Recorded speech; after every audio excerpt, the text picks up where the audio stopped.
Here is Brian Williams. And good evening, and once again, in just a moment, we will go inside the debate hall at Lynn University in Boca Raton, Florida, for the third and final debate between President Barack Obama and former Governor Mitt Romney.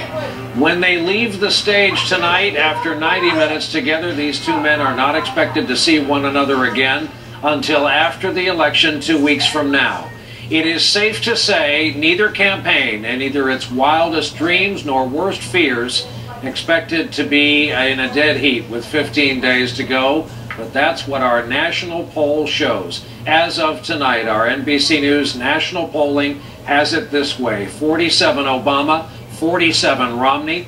Tonight's topic is foreign affairs. Our moderator, Bob Schieffer of CBS News. Last time these two men debated, it was instantly labeled the most contentious event of its kind in the modern political era. Very tense dynamic.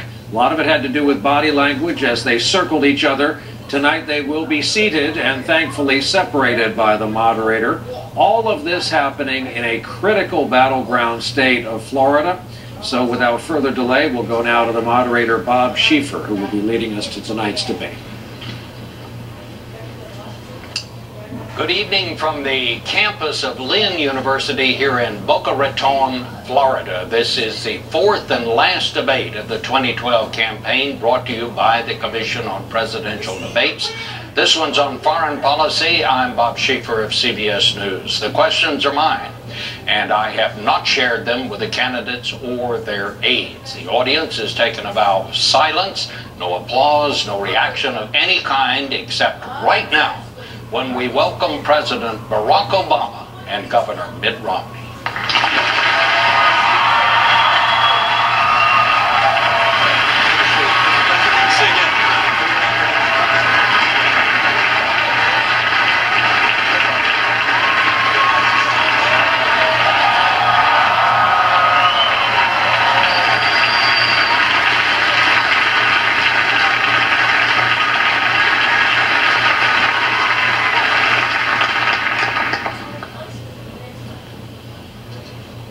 Gentlemen, your campaigns have agreed to certain rules, and they are simple. They've asked me to divide the evening into segments. I'll pose a question at the beginning of each segment. You will each have 2 minutes to respond, and then we will have a general discussion until we move to the next segment. Tonight's debate, as both of you know, comes on the 50th anniversary of the night that President Kennedy told the world that the Soviet Union had installed nuclear missiles in Cuba, perhaps the closest we've ever come to nuclear war. And it is a sobering reminder that every president faces at some point an unexpected threat to our national security from abroad. So let's begin. The first segment is the challenge of a changing Middle East and the new face of terrorism. I'm going to put this into 2 segments, so you will have 2 topic questions within this one segment on that subject. The first question, and it concerns Libya. The controversy over what happened there continues. 4 Americans are dead, including an American ambassador. Questions remain. What happened? What caused it? Was it spontaneous? Was it an intelligence failure? Was it a policy failure? Was there an attempt to mislead people about what really happened? Governor Romney, you said this was an example of an American policy in the Middle East that is unraveling before our very eyes. I'd like to hear each of you give your thoughts on that. Governor Romney, you won the toss. You go first. Thank you, Bob, and thank you for agreeing to moderate this debate this evening. Thank you to Lynn University for welcoming us here, and Mr. President, it's good to be with you again. We were together at a humorous event a little earlier, and it's nice to maybe be funny this time, not on purpose. We'll see what happens. This is obviously an area of great concern to the entire world, and to America in particular, which is to see a complete change in the structure and the environment in the Middle East. With the Arab Spring came a great deal of hope that there would be a change towards more moderation, an opportunity for greater participation on the part of women in public life and in economic life in the Middle East. But instead we've seen in nation after nation a number of disturbing events. Of course, we see in Syria 30,000 civilians having been killed by the military there. We see in Libya an attack apparently by, well, I think we know now, by terrorists of some kind against our people there. 4 people dead. Our hearts and minds go to them. Mali has been taken over, the northern part of Mali, by Al-Qaeda type individuals. We have in Egypt a Muslim Brotherhood president. And so what we're seeing is a pretty dramatic reversal in the kind of hopes we had for that region. And of course, the greatest threat of all is Iran, 4 years closer to a nuclear weapon. And we're going to have to recognize that we have to do as the president's done. I congratulate him on taking out Osama bin Laden and going after the leadership in Al-Qaeda. But we can't kill our way out of this mess. We're going to have to put in place a very comprehensive and robust strategy to help the world of Islam and other parts of the world reject this radical violent extremism, which is, it's certainly not on the run.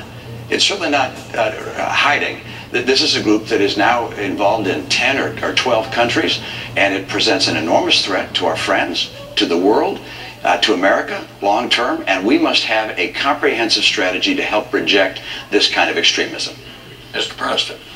Well, my first job as Commander-in-Chief, Bob, is to keep the American people safe, and that's what we've done over the last 4 years. We ended the war in Iraq, refocused our attention on those who actually killed us on 9/11. And as a consequence, Al-Qaeda's core leadership has been decimated.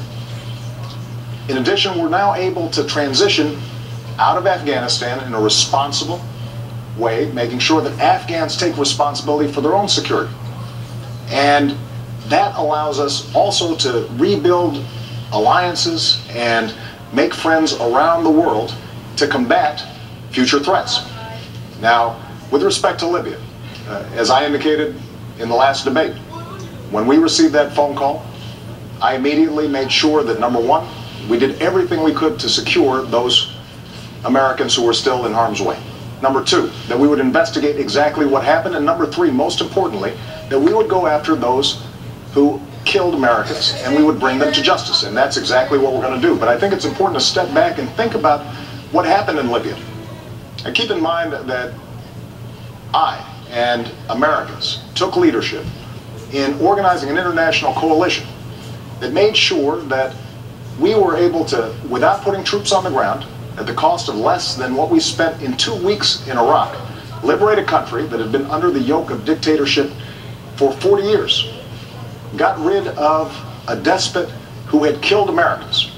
And as a consequence, despite this tragedy, you had tens of thousands of Libyans, after the events in Benghazi, marching and saying, America is our friend. We stand with them.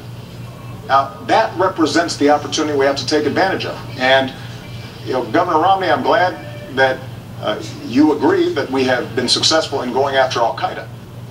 But I have to tell you that, you know, your strategy previously has been one that has been all over the map and is not designed to keep Americans safe or to build on the opportunities that exist in the Middle East. Well, my strategy is pretty straightforward, which is to go after the bad guys, to make sure we do our very best to interrupt them, to kill them, to take them out of the picture. But my strategy is broader than that. That's important, of course. But the key that we're going to have to pursue is a pathway to get the Muslim world to be able to reject extremism on its own. We don't want another Iraq. We don't want another Afghanistan. That's not the right course for us. The right course for us is to make sure that we go after the people who are leaders of these various anti-American groups and these jihadists, but also help the Muslim world. And how do we do that? The group of Arab scholars came together, organized by the UN, to look at how we can help the world reject these terrorists. And the answer that they came up with was this: one, more economic development. We should key our foreign aid, our direct foreign investment, and that of our friends. We should coordinate it to make sure that we push back and give them more economic development. Number two, better education. Number three, gender equality. Number four, the rule of law. We have to help these nations create civil societies. But what's been happening over the last couple of years is as we've watched this tumult in the Middle East, this rising tide of chaos occur. You see Al-Qaeda rushing in. You see other jihadist groups rushing in. And they're throughout many nations in the Middle East. It's wonderful that Libya seems to be making some progress despite this terrible tragedy. But next door, of course, we have Egypt. Libya's 6 million population, Egypt 80 million population. We want to make sure that we're seeing progress throughout the Middle East, with Mali now having North Mali taken over by Al-Qaeda, with Syria having Assad continuing to assassinate, to kill, to murder his own people.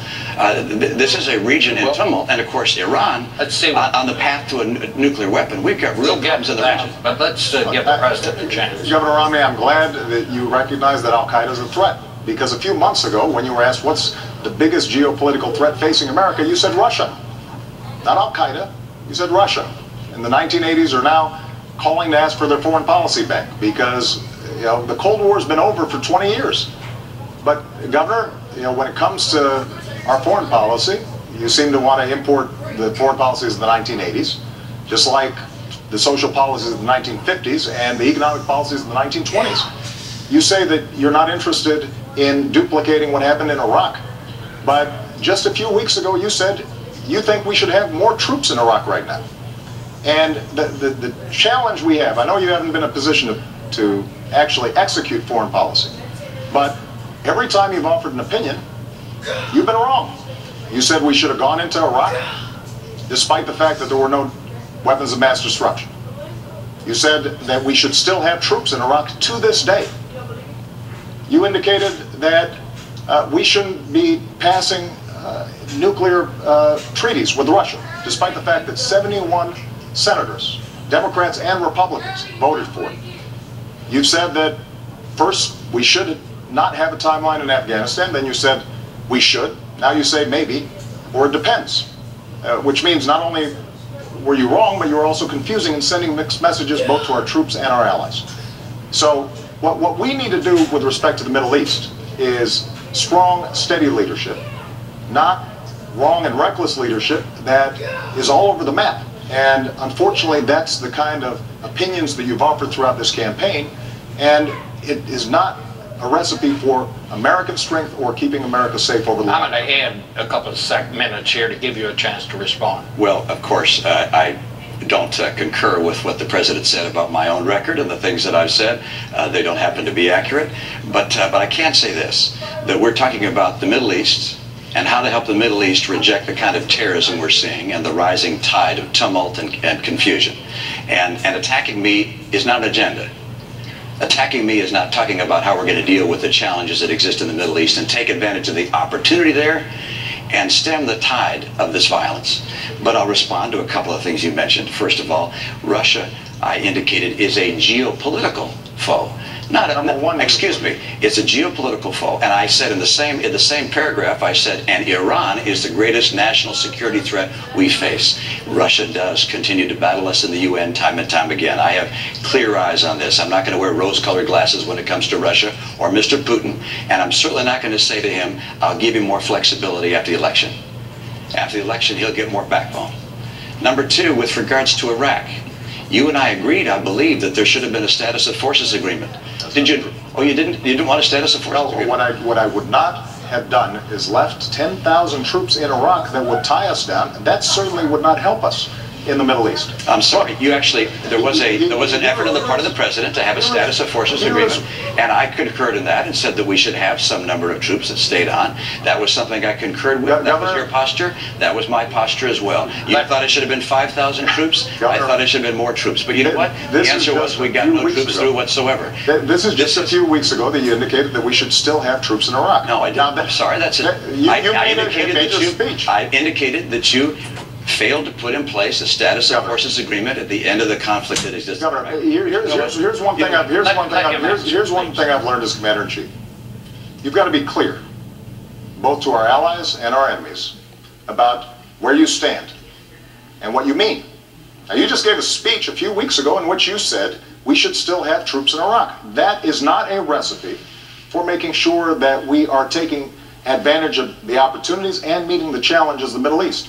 Now, it is absolutely true that we cannot just meet these challenges militarily. And so what I've done throughout my presidency and will continue to do is, number one, make sure that these countries are supporting our counterterrorism efforts.